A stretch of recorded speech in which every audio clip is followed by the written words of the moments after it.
কালকে আমরা 9 জন বাংলাদেশি লোকে আমাদের আগরতলা রেল স্টেশনে গ্রেপ্তার করা হয়েছে।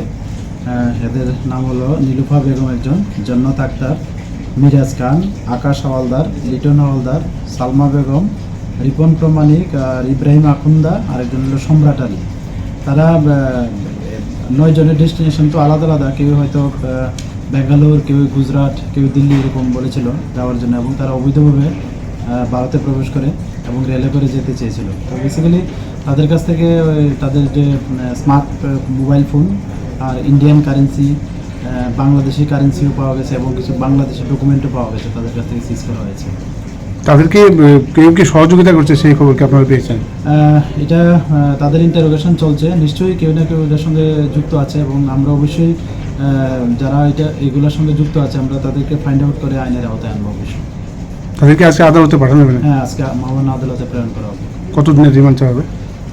এখন তো ইন্টারোগেশন চলছে, দেখি আমরা এটা কতটুকু আমরা তাদের কাছ থেকে পেয়ে, ওইটার বেসিসে আমরা রিমান্ড চাবো।